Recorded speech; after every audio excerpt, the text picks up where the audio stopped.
7:55 on Pearl.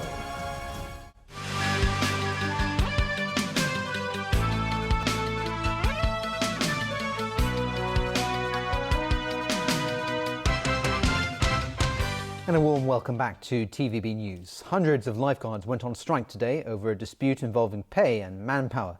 The lifeguards have urged the government to improve pay and benefits to try to attract more people to the profession. This Yoon reports. Because of the strike, lifeguard services at Butterfly Beach in Tuen Mun and Anglers Beach in Chin Wan were suspended. As for public pools, the Sham Shui Po Park swimming pool was among those that closed temporarily. A number of other facilities were partially opened, including Hammer Hill Road swimming pool in Wong Tai Sin. This father says he would pay attention to his kids without the presence of lifeguards. This girl says she hopes the lifeguards would be paid more. A manpower shortage, low pay, and an increasing number of swimmers are among their top concerns. About 350 lifeguards took part in the one-day work stoppage. A number of lawmakers pleaded support for the campaign.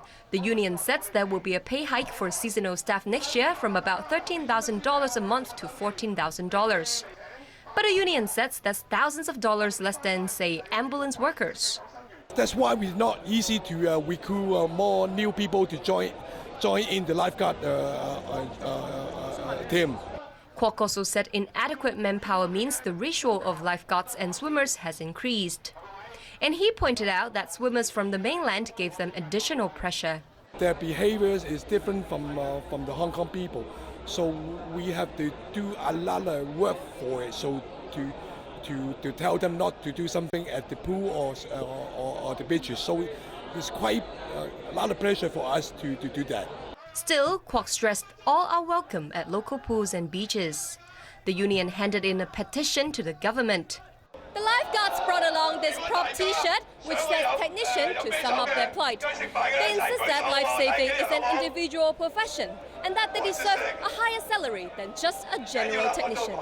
The union is not ruling out further action if its demands are not met. The Leisure and Cultural Services Department, for its part, has apologized to those affected by the strike. Liz Yun, TVB News. To the debate on political reform now. The Medical Association told Chief Secretary for Administration, Carrie Lam, that it would like to see at least 4 candidates running in the 2017 Chief Executive election. Joao da Silva reports. Carrie Lam continued to meet with various groups ahead of a decision later this month by the National People's Congress Standing Committee. Today, the Medical Association presented her with results of a survey conducted among 1,500 of its members earlier this year. More than 70% of the doctors who responded said they support Hong Kong's constitutional development, which should progress in accordance with the Basic Law and relevant NPC decisions. And more than half said they do not support the Occupy Central campaign. But that's not all, as the doctors seem to have clear ideas of what universal suffrage should look like in 2017. Potential candidates need to be endorsed by 1/8 of the nominating committee members to run in the CE election. As for the maximum number of candidates, according to more than 30% of our members, the number will be 4 or more than 4 candidates for the people of Hong Kong to choose. the doctors also expressed concern that as time runs out to reach a consensus, discussions are becoming sidetracked by groups expressing support or opposition to civil disobedience action. Meanwhile, the Alliance for Peace and Democracy has come up with yet another activity in its campaign against Occupy Central. Basically, Hong Kong people love to run. So this is an opportunity for them to do two things at the same time to show that, number one, they support peace and democracy, they support universal suffrage. And secondly, they can participate in a good run. Participants will be running from Victoria Park to Chater Garden on the morning of August 17th before the Alliance holds its rally later that day. Joao da Silva, TVB News. The trial of a 29-year-old man accused of murdering his parents last year opened at the High Court today. The trial of Henry Chow and his friend, Chi-ching Lee, is expected to last 17 days. A 7-person jury was selected today.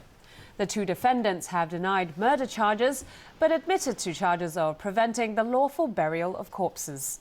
The couple, in their 60s, were found dead and dismembered in a flat in Tai Kok Tsui in March 2013. All right, Tony, over to you for sports. That's right. Some football to begin with, and good news if you're if you're a Manchester United fan, yes. Manchester United defeated Liverpool to lift the International Champions Cup in the United States. However, both managers downplayed the significance of the pre-season showdown. Jameson Wong reports. More than 50,000 fans turned out in Miami to watch the All-England clash. Manchester United 3-1 over rivals Liverpool. Mata, Rooney and Lingard scored for United, while Steven Gerrard was on target from the penalty spot for the Reds.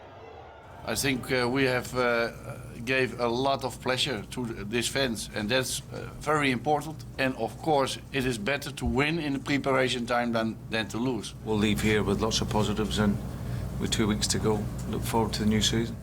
Everton, Stephen Naismith is being praised for his exploits off the field. He's decided to provide tickets this season for unemployed football fans in Liverpool. Just because I feel as if I'm in a very privileged position. I've got the job I love doing. It's more like a hobby than a job. And with what you can give back and the platform you're on to give back, then it's really a no-brainer. Naismith is also noted for his charity work back home in Scotland. Jameson Wong, TVB News. In baseball, the New York Yankees beat the Detroit Tigers 2-1 at Yankee Stadium. Detroit's Ezequiel Carrera had the play of the game. He robbed Jacoby Ellsbury of at least a double with the bases loaded. However, the Tigers' bats were quiet. They managed only 6 hits off Yankee pitching. New York's Brandon McCarthy improved his record to 4-0. And finally tonight, we take you to Mexico, where an ancient Mayan city has just officially become the latest UNESCO World Heritage Site. Here's Sonia Artero with the details. Mexico's president was bestowed the official UNESCO certificate that now designates Calakmul as a mixed natural and cultural World Heritage Site. This archaeological wonder is located in the Gulf state of Campeche, nestled deep in the jungles of the Yucatan Peninsula, close to the Guatemalan border. President Enrique Peña Nieto eagerly stated that Mexico takes great pride in having such a site. Nos lleva a asumir una mayor responsabilidad y compromiso para quienes tenemos tareas. He also added that Mexico is happy to share Calakmul with all of humanity.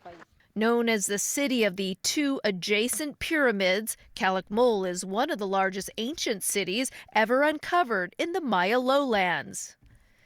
The UNESCO designation covers both the pyramids as well as hundreds of thousands of acres of tropical forests surrounding them. The city's ancient ruins date as far back as 300 BC and played an important role in the region's Mayan heritage for more than 12 centuries. Currently, with 32 listings, Mexico is the country with the most sites in the UNESCO World Heritage List in all of the Americas. Sonia Artero, TVB News. And that's the news for tonight. Thanks for watching. Good night.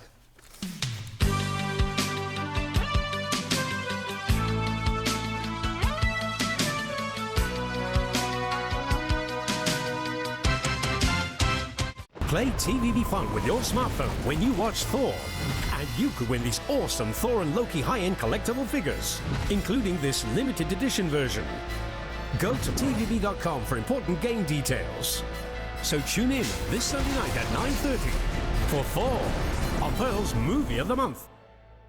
有 DHA 智立方360時刻 A 加領先。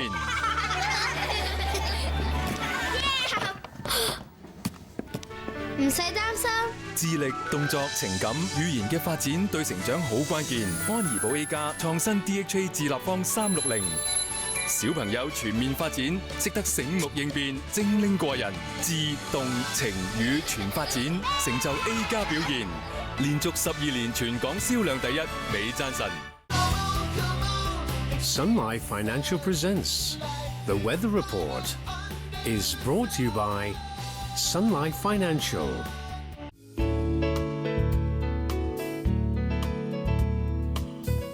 Good evening. The weather was mainly cloudy with a few showers and isolated thunderstorms.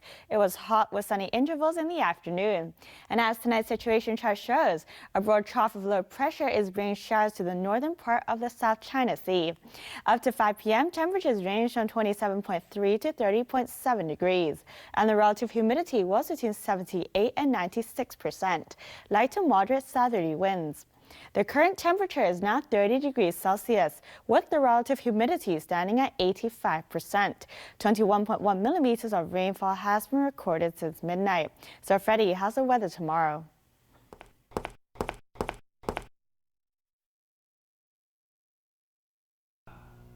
Oh.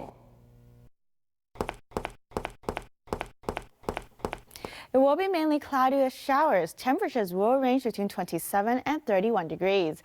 There will be showers in the next few days. Tomorrow's air quality health index will range from low to moderate. The maximum UV index forecast for tomorrow will be about 4. And here's the latest global weather update. Cloudy in Shanghai and Xiamen. Thunderstorms in Guangzhou, showers in Chengdu. Sunny in Beijing, rain in Seoul, bright in Tokyo. Thunderstorms in Bangkok, showers in Manila. Rain in Kuala Lumpur and Jakarta. Thunderstorms in New Delhi, cloudy in Karachi, rain in Mumbai. Sunny in Cairo. Showers in Brisbane, sunny in Sydney, showers in Melbourne, rain in Auckland. Cloudy in Toronto, rain in New York. Sunny in Vancouver, cloudy in Los Angeles.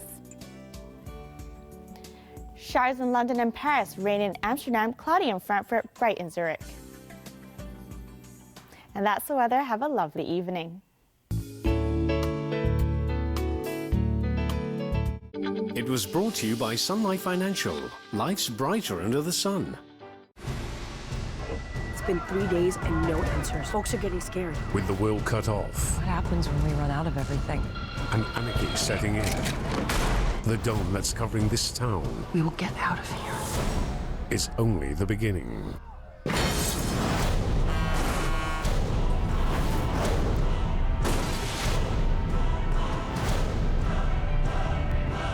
Wednesday, Under the Dome, at 10:40 on Pearl. A miracle of evolution. A perfect engine. The ultimate eating machine.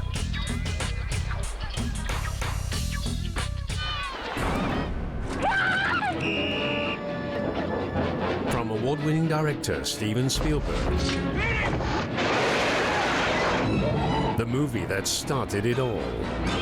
Saturday, Jaws, on Pearl's weekend blockbuster.